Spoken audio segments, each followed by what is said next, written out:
Dear audience, hello. We have two guests today. XL8 CEO Tim Jung and Development Manager Emel. Hello, welcome. Hello. Hello. Thank you. Welcome. Thanks for having us. How did you start the business? Why did you choose this industry, Tim?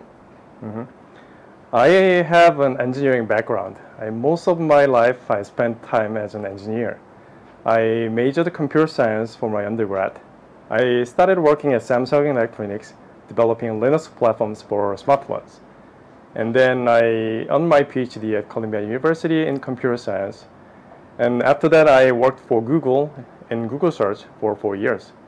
So people asked, why did you change your career? Or why did you leave Google, which is a good company? I would answer like this. I went to my college when it was 1999, which is right in the middle of bubble.com bubble. So dot-com bubble, so to say.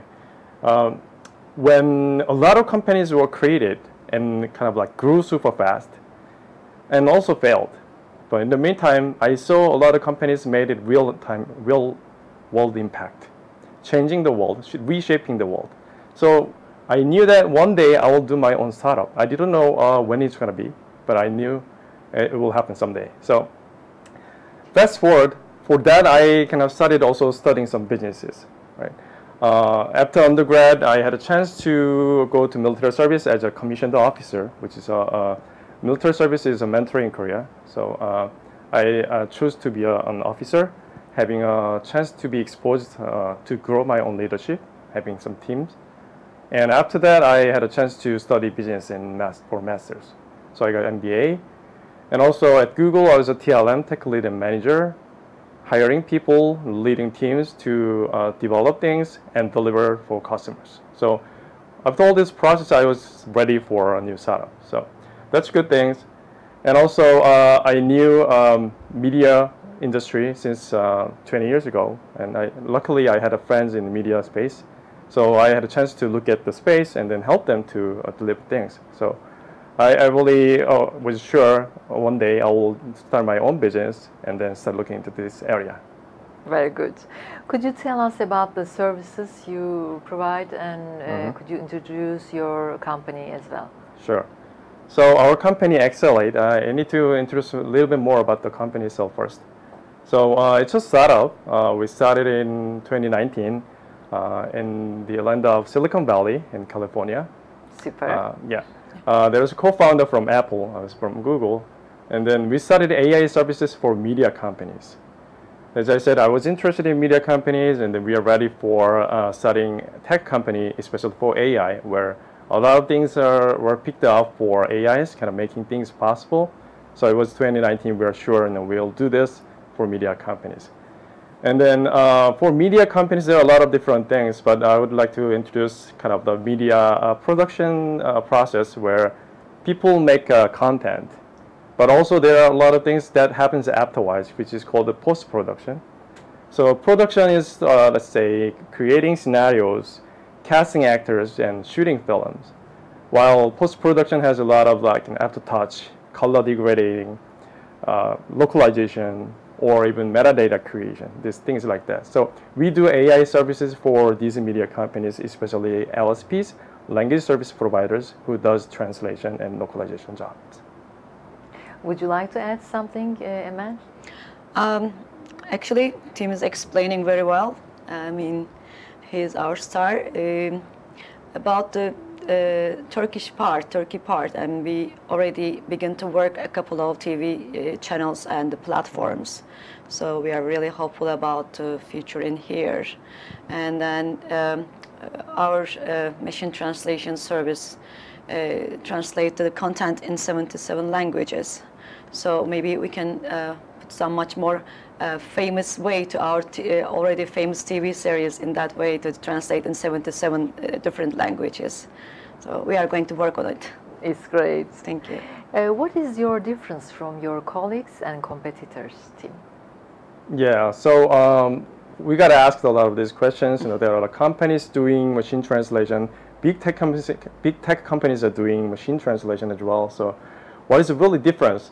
Well, I would say there are two huge differences we are making here. And then we are the only company doing AI specifically for media production or post-production. So we can say that because when we, for instance, making AI translation engines, we use data specifically from the media space.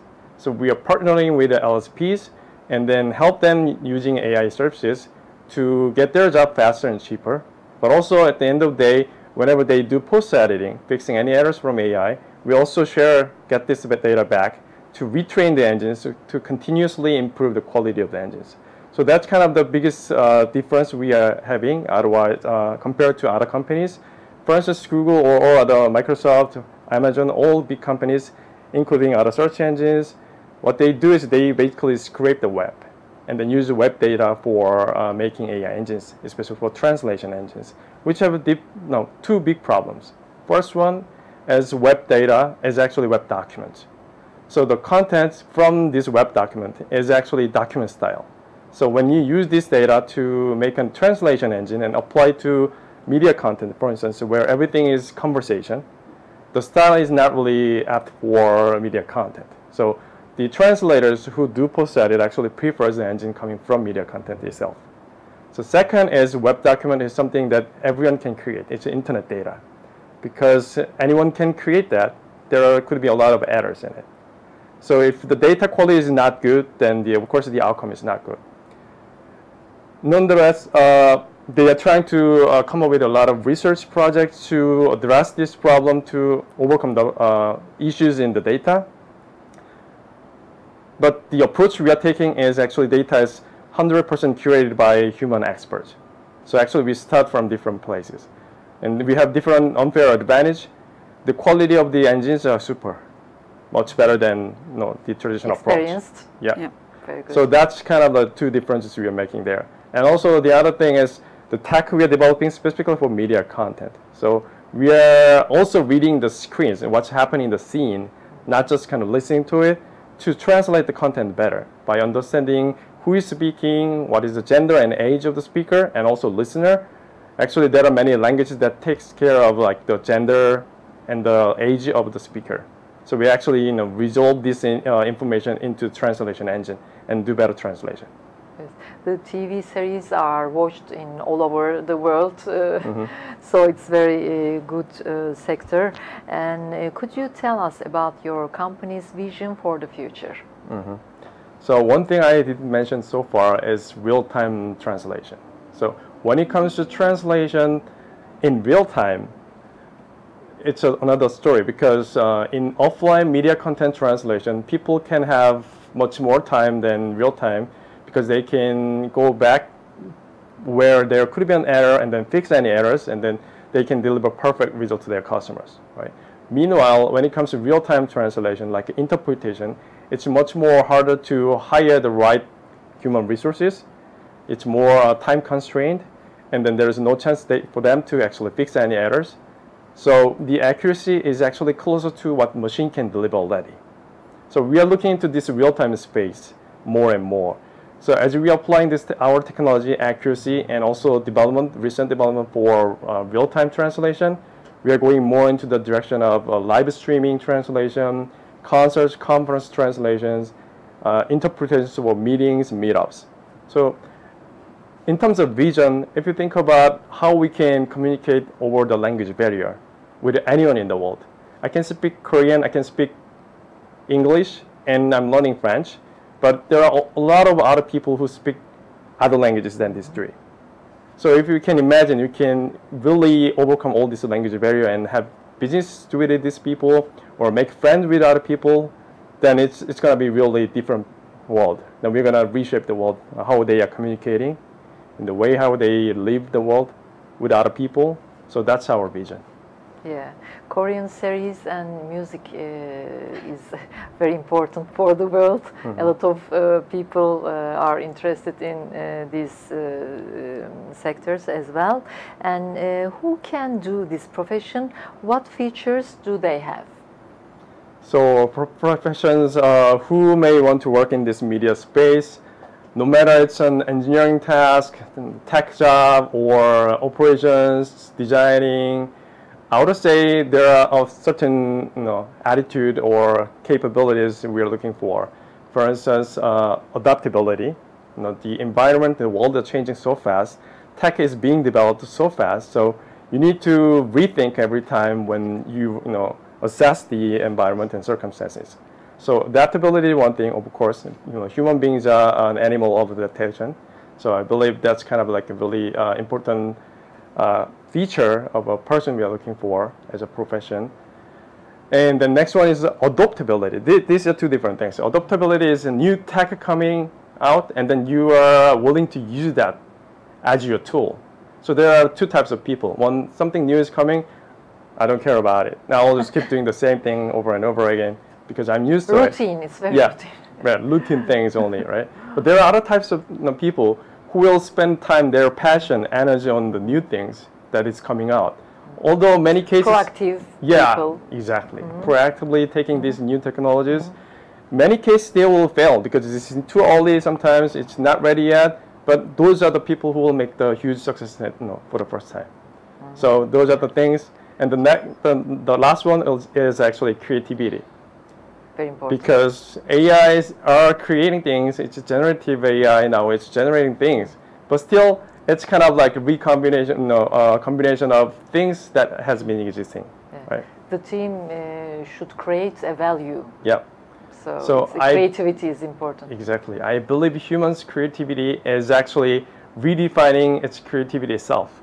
So now we probably need to rethink what is the creativity we are expecting from human beings, and then we need people who can actually pull that out. Yeah, very good, excellent. Would you like to add something, Emel? I mean, he's explaining very well, actually. It's very big passion. I mean, so you are happy to work in this team? Yeah, definitely. I'm so happy to be part of the team and part of the big family. Yeah, we are a really big family in this case. I'm happy too. Very good. What do you want to say to the audience for the last time? As a person working in the AI space, I would like to mention some things about it. Don't be scared. AI is changing a lot of things. Don't be scared. It's not magic. It looks like a magic. Well, I can understand because, for instance, in the past, for instance, like 10,000 years ago or 100 years ago even, if people saw something that is flying in the sky, then they say, oh, it's magic, right? But it's not. It's a science. One good thing science has over magic is it progresses. It gets better every day. So does AI. So the AI is getting better and better to help people to lead into better lives. So I want the audience to remember two things. If they are working in the media space and want to adopt AI and they don't know how to do it, contact us, we'll help you. We're going to be the right partner for you. Second, do you know when it's the right time? Right now. Thanks for listening. Yeah, it's very good, really. We should evaluate the opportunity. We should not wait for the next opportunity. That's correct. It's very important. Seize the moment. Your message, moment. We should live these moments. It's a very important message. We are very happy having you. Thank you very much sharing your ideas, and we wish you success in the future as well. Thank you. Thank you very much. You're welcome. Thank you. Our program has ended. See you next time. Have a good day.